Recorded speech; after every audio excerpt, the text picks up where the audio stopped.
तावखिलात्महेतु नारायणे कारणमर्त्यमूर्तौ भावं विधत्तां नितरां महात्मन् किं वावशिष्टं युवयो सुकृत्यम्।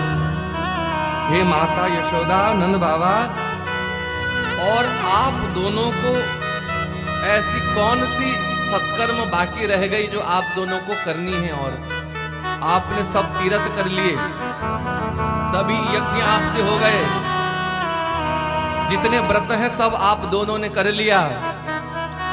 कारण गोविंद के चरणों में मन लग जाना, यही सबसे बड़ा तीर्थ है, यही सबसे बड़ा व्रत है, ये सबसे बड़ा तपस्या है, ये सबसे बड़ा वैराग्य है। और गोविंद के चरणों में मन नहीं लगा, सब तीर्थ में भ्रमण कर करके भी कोई लाभ होगा नहीं।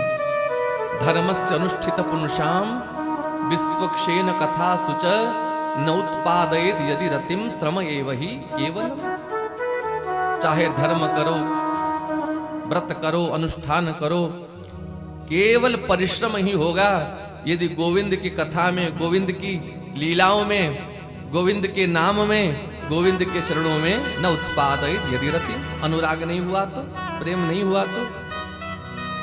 इसलिए मां, मैया, आपके पुत्र नारायण हैं, नारायणे कारण मर्त्यमूर्तौ, ये प्रधान पुरुष हैं।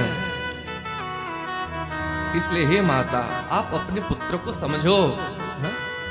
न माता न पिता तस्य न भार्या न सुतादय नात्मीयो न परश्चापि न देहो जन्म एव च।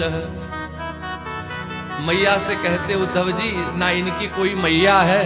सोचो, कोई मैया के आगे उसी के लाल के बारे में कहे कि मैया, आपके लाल को कोई मैया नहीं है, ना इनकी कोई माता है, ना इनकी कोई पिता है, ना इनके कोई भारियां हैं, ना पत्नी हैं, ना इनके कोई सुहृद हैं, ना बंधु बांधव हैं, ना इनका कोई कर्म है, ना देह है, ना जन्म है, ये सर्वथा अजन्मा है।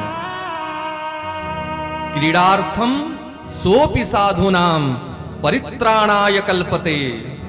ये तो साधुओं को परित्राण करने के लिए, महात्माओं को सुख देने के लिए, और केवल लीला विलास करने के लिए अपनी इच्छा से देह धारण करके आते हैं।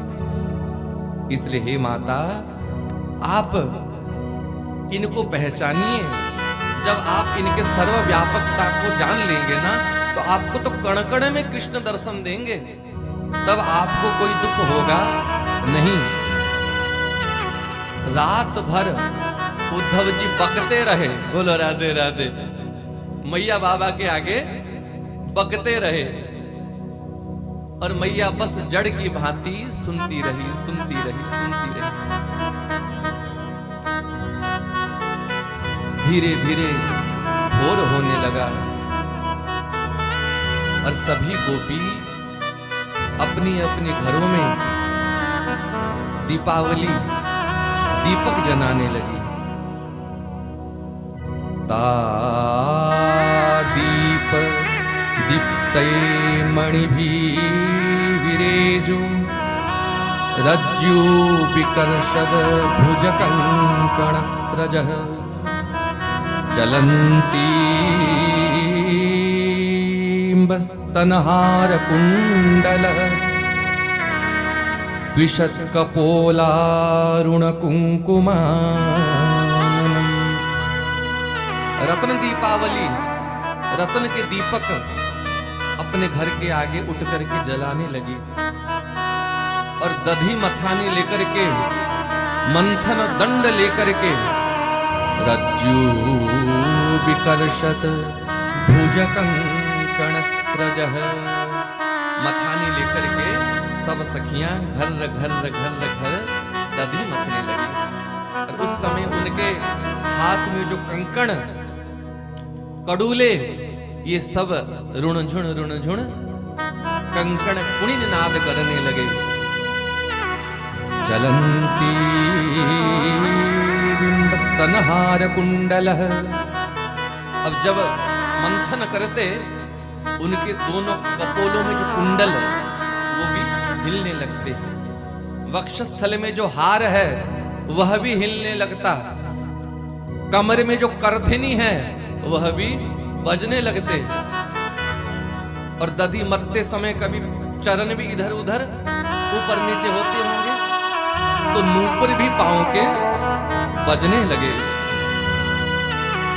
और केवल दधी नहीं मत्ते, दधी मत्ते समय श्री कृष्ण गोविंद हरे मुरारी, हे नाथ नारायण वासुदेव, हे नाथ नारायण वासुदेव, हे नाथ नारायण वासुदेव।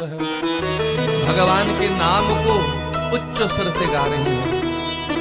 उदगायति नाम अरविंदलोचनम, व्रजांगनानां दिवमस्पृशध्वनि, दधनश्च निर्मन्थन शब्दमिश्रितौ, निरश्यते येन दिशाममंगलम्। उदगायति, उच्च स्वर से गोविंद के नामों को गाने लगी, और जैसे कोई मधुर संगीत गाता है तो उसके सहित वीणा, झांझ, मृदंग बजने लगते हैं, तो मानो गोपी के कुंडल, कंकण, हार, करधनी, नूपुर उसके स्वर के सहित ही ताल दे दे करके सब बज रहे हैं, क्योंकि गोविंद का कीर्तन हो रहा है। तो सारे आभूषण भी चैतन्य बन गए और गोपी के सहित ही सब बज रहे हैं। निरश्यते येन दिशा अमंगलम। और गोपी के मुख से जो गीत, जो ध्वनि प्रवाहित हो रही है, वह जहां जहां तक पहुंच रही है दिशाओं के अमंगल को वो नाश कर रही है। इसी को उद्धव जी ने आगे कहा, वंदे नंद ब्रज स्त्रीणाम सागरे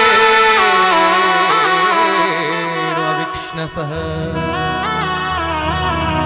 मैं उन ब्रज गोपियों के चरण रज को प्रणाम करता हूं, जिनके चरणों, जिनके मुख से प्रकट याशाम हरोद हरि कथोद गीत पुनाति भुवनत्रयम।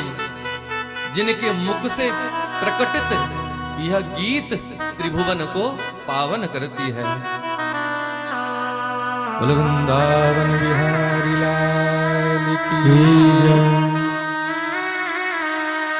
श्री स्वामिनी जी की कृपा, बड़े बड़े महापुरुषों का दर्शन हमें यहाँ हो रहा है। जिन महापुरुषों का दर्शन दुर्लभ है, इस बरसाने में आकर के ही ऐसे महापुरुषों का दर्शन हो पा रहा है। तो प्रातः स्मरणीय पूज्य श्री गौतम दास जी महाराज विराजमान हैं, तो कृपा करके हम सबको कुछ आशीर्वचन प्रदान करें। उनके मुख से भी, पूज्य बाबा के मुख से हम कुछ आशीर्वचन श्रवण करें।